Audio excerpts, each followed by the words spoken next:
Hi, my name is Mark Casella. My wife and I raised our four daughters in Anderson Township from 1982 through 2007.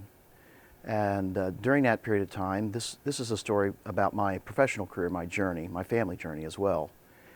During that period of time, I was a financial advisor for a couple of national investment firms and was very, very successful. We lived in a big house over on River Point Lane, and it was a dream house for me. It was something that I always wanted to live in, was an estate-style home. We were able to do that because of my financial successes in my profession as an advisor, investment advisor. But something was missing. Even though there was great excitement for me in the accomplishments of the work that I did as a financial advisor, there was something missing. And I wasn't sure what that was until I started talking in much more important ways to some of the clients that I had, the families that I worked with. And over time, what I started to learn was they weren't so much interested in what was the best stock pick for the week or the right asset allocation. These were families that owned businesses and were very, very successful with those businesses. And what I started to hear from them was the things that kept them up at night weren't about their investments, but it was more about how were their kids doing? Were they being able to find their own path in life? How were they doing in their business? And as I thought about that, I realized that this was something that was drawing me away from the work that I was doing as a financial advisor. I should also say that I'm a second-generation family business owner. My dad started a tool and die company in Dayton, Ohio in 1972.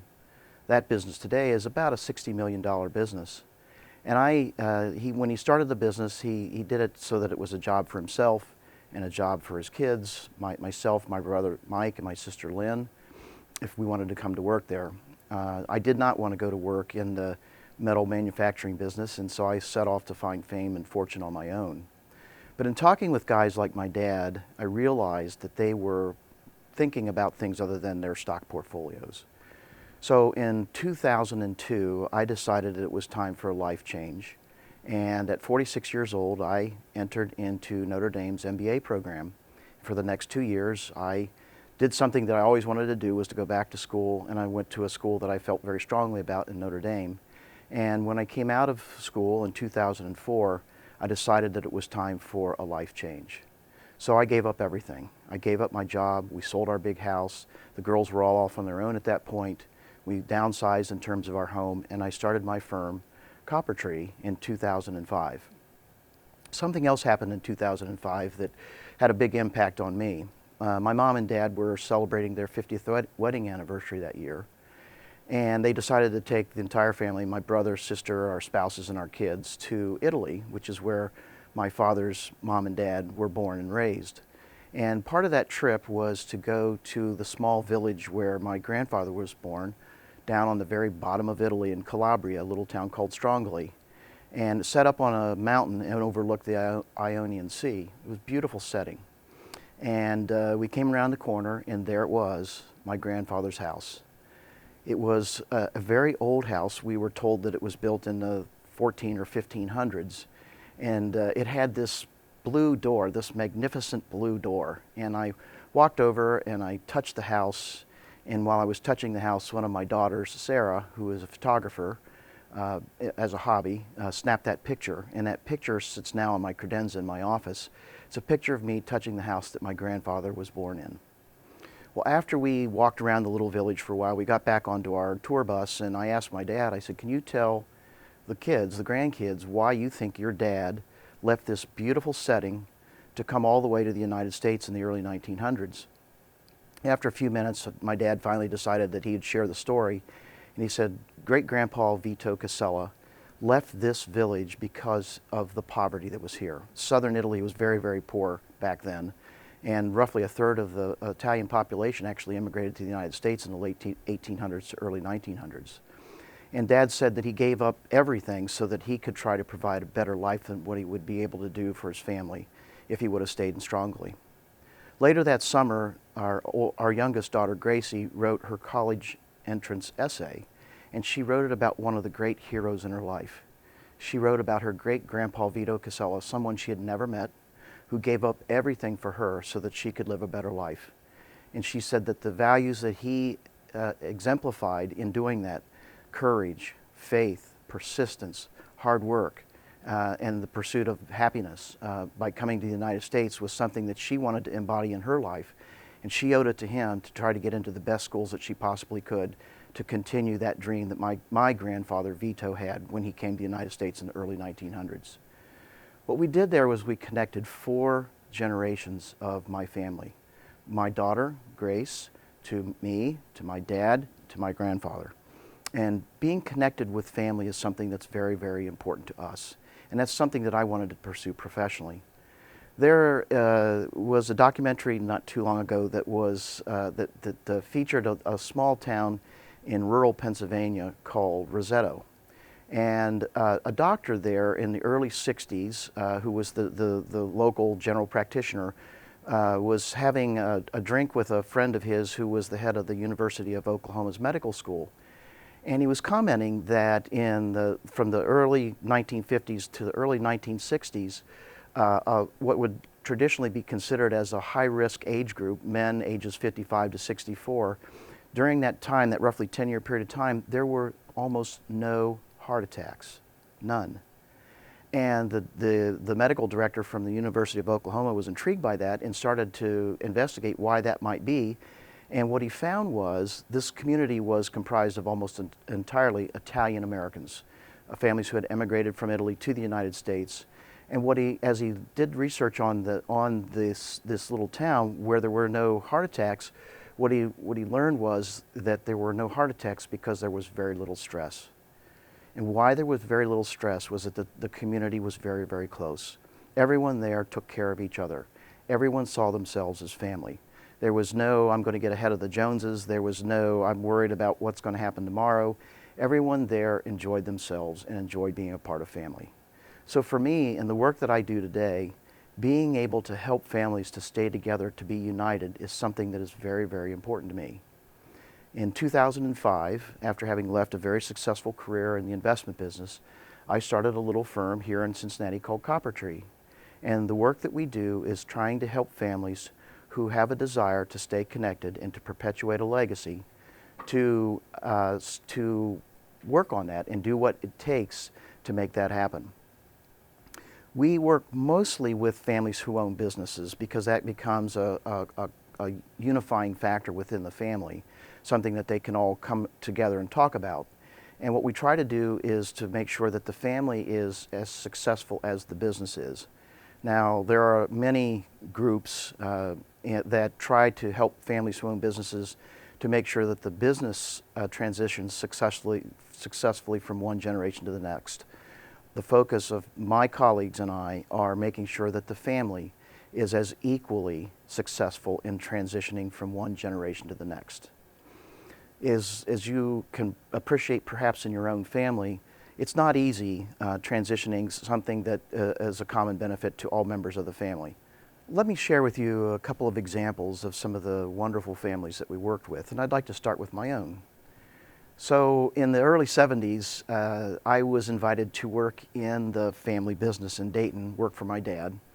And you may or may not have heard of a process called Myers-Briggs assessments, but we as a family have gone through the Myers-Briggs assessment, and what it does is it helps you to understand how you interact with the world, how you make decisions. And my personality type, my preference style is exactly opposite from my dad. And so where I am a big picture guy and I want to know how something is going to make a big difference in the world, my dad was very pragmatic and would just focus more on the task at hand. And so during the summers when I'd work there, he'd assign me some production job, and I'd go walking into his office and I'd say, "Hey Dad, how's this part going to change the world?" And he'd look at me and with not so colorful language, or maybe too colorful language, he'd say to me, "Don't worry about how it's going to change the world, just get out there and make that part." Well, that just didn't work for me, and that's part of the reason why I decided that it probably wasn't a good idea for me to work in the family business, because although I love my dad dearly, the way that he and I see the world are very, very different. And I wasn't clear on how exactly we would be able to work together. An important point in the work that we do today is to help families to understand how each other does in fact interact with the world, and to appreciate that different family members may view the world differently than we do. So that was very important. But as I asked Dad those big questions like, how's this business going to change the world? How's this business going to impact our family? He'd usually say, well, this was a job for me, it's a job for you, it's a job for your sister and your brother if you want to work here, and that's about it. Well, as time went on, the business became more and more successful. I got married and had kids. My brother got married and had kids. My sister did the same. And now we were into 3 living generations of the Casella family. And I said, Dad, what happens when this business eventually transitions to the grandkids and owning this company? And he kind of looked down and he said, that's what scares me to death. And I said, Dad, what's the problem? He said, well, as you know, this business just makes enough money to pay the bank, pay the suppliers, and pay the employees, of which I'm one, and that's the way that you make money, by being a part of the family business. What scares me is that when the 9 grandkids take over ownership of this business, some of them are not going to work in the business, and they're going to have an expectation that the business owes them something. And it's going to be very, very difficult for that to happen. And he went on to say that what worried him was that if those who were in the business were being pestered by those who were not in the business, that they wanted something economically from the business, that was going to cause a big fight. And I said, well, Dad, what would you want the grandkids to do if they got into a fight? He said, the answer is very simple. I said, what's that? He said, sell the business. I said, sell the business? You've got to be kidding me. This is something that you've worked your entire life to build to this point, and you're telling me that if the grandkids can't get along because of the business, you want them to sell it? And his answer was an unequivocal yes. Sell the business. I said, okay, Dad, now I know what we stand for as a family. Family first. And that's what we will always strive to do, no matter what. In the years since, and since I started Coppertree, our #1 client, they didn't have a choice, was my family. And what we've done is we've put a family charter in place, which is a set of family rules that we all agree to abide by as we think about the family and the business. We've created a family council, which is a representative body of the family that comes together 3 to 4 times a year to talk about family issues as well as the business. And we've put an advisory board in place. So we've done a lot of the things that need to be done to help the family, 1, to be together as a family, but 2, to provide guidance to the business. And so all of the work that we do around our family business always comes back to the question, are we or are we not preserving family harmony? Because if in any way we're taking away from what we stand for as a family, we know we've got to consider going a different direction. As Dad got older and he was approaching his retirement years into his 70s, I asked him, I said, how are you going to know when it's time to retire? And he said, I'll know. I said, well, give me an idea what you think it's going to take. He said, well, there's 3 conditions. He said, 1, Mom and I need to be financially secure. I said, okay, check that box. I know how to do that. 2, I want to make sure that I've grown this business into the success that I've always envisioned it to be. I said, okay, I think you'll probably figure that out. And I said, what's the 3rd condition? He said, well, I want to make sure that your brother, who has decided to work here in the business, is ready to succeed me. I said, okay, that seems a little bit more qualitative, but I suppose that you'll know when that will happen. In December of 2010, I get a phone call from my dad, and he said, Mark, I'm retiring.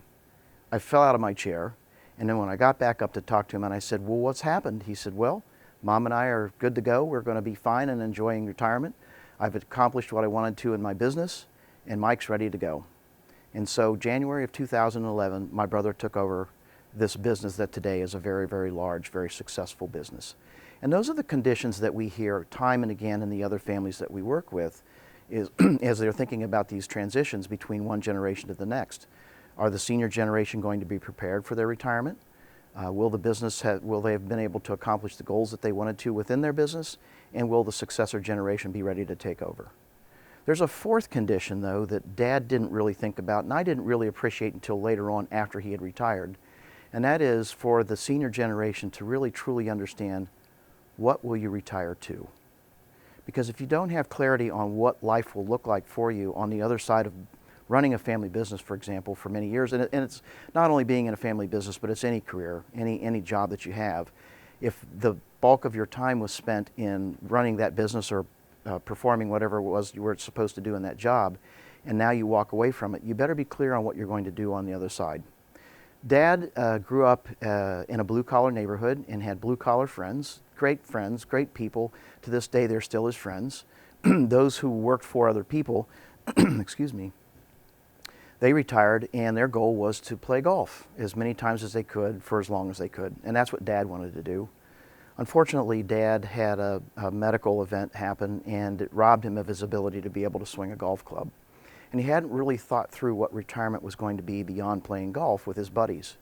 And so he doesn't do a lot right now, and we've talked about trying to get him involved in volunteering, get more involved in hobbies that he wants to do, perhaps be on an advisory board for other businesses. But the point here is this: when you are ready to transition out of a lifetime position, whether it's a business owner or a career, be clear on what you're going to retire to. Another example of a family that we worked with that's been with us for almost since the very beginning. The patriarch of the family had successfully grown a business, had actually resurrected a business out of bankruptcy and grown it to a multi-million-dollar business. And after he had sold the business to a private equity firm, and we started to talk about what would life look like for him and what was important to him, he said, there's two things that I want. He said, one, Mark, I want you to make my life simple. I said, I can do that. And two, I want you to help me help my kids to be able to live their dream today. I want to use the economic successes that I had for them to be able to live their dreams today.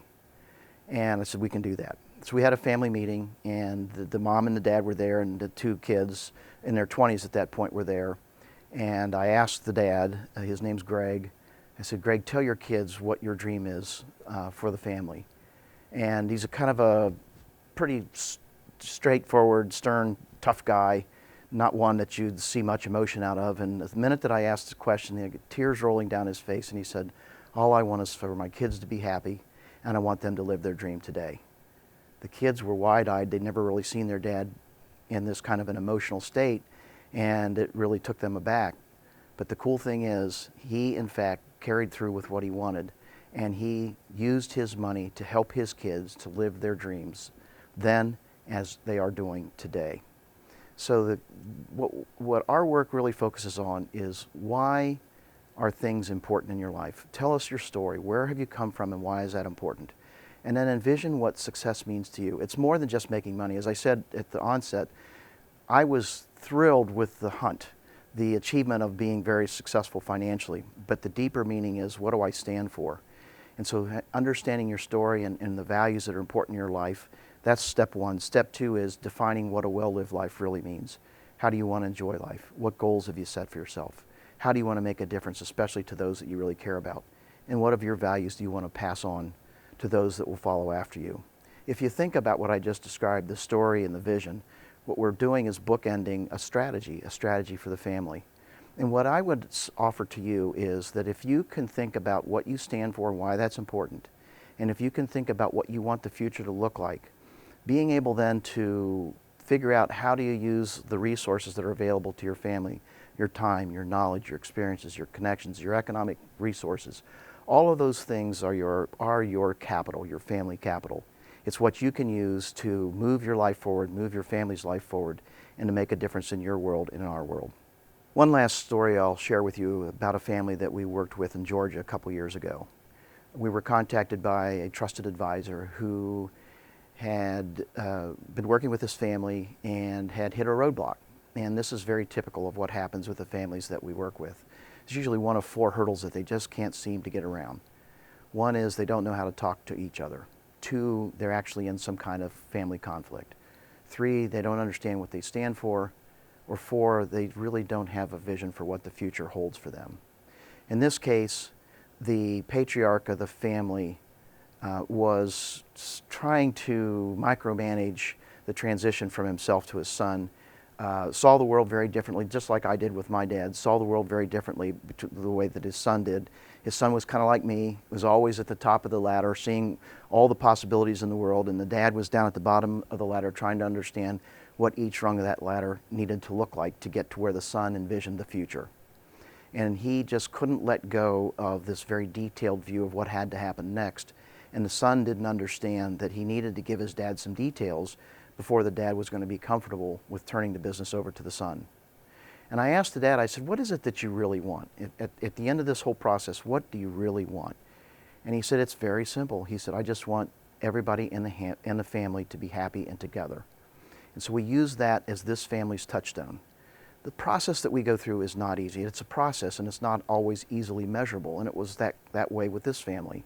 It didn't feel like we were getting anywhere. They had set up some deadlines as to when they wanted the transition to take place, and literally at the 11th hour, the transition was completed. Ownership and control of the company was transferred over to the son. The dad was willing to step away, and he and his wife now are living their dream of what the future is for them, traveling, volunteering, pursuing some hobbies, and most importantly, spending a lot of time with their grandkids. The process that we do is hard. It's hard work. It's not a transaction, and oftentimes people find it difficult to fully comprehend just exactly what it is that we do not only for my family, but the other families that we serve. And over time, I was encouraged, maybe what you ought to do is write a book, which I did. It was published last year. It's called Living a Legacy That Lasts. It is available on Amazon.com. And it's a book that was written in a way, it's focused primarily on families who own businesses, but I wrote it in a way that it is an applicable process to any family, to any individual. If you're trying to figure out a path in life, where do you want to go? This book will help you to define what that path is, define why that's important to you, and more importantly, articulate what the future holds. How do you want to enjoy life? What goals will you set for yourself? How do you want to make a difference? What are your values that you want to pass on to others in a way that would help them to find their own future success? At the end of the book, I talk about a question that I would ask each of you to consider. Imagine that you are in the twilight of your life, and you're looking back over your life, and you're surrounded by all the important people you ever encountered, both past and present. And someone asks you, what are you most proud of when you think about your family? How would you answer that question? At the end of the book, I share how we've helped my family. What we've done is we've put in place the mechanisms and the processes to help us to pursue what matters most to the Casella family. And in our vision, we talk about preserving that harmony, not only for the present generation, but in honor of our past generations, and more importantly, as a vision for future generations of our family. I recently received a letter from a friend of mine who is very drawn to the work that we do, and I'd like to share with you a passage from that letter, something that she thought strongly about in terms of the work that we do. Here's what she said. People with strong family connections are the world changers. They are the daredevils, the doers, the risk takers. I believe we need more of these people in this world, and I want you to play whatever small part you can play in making this happen.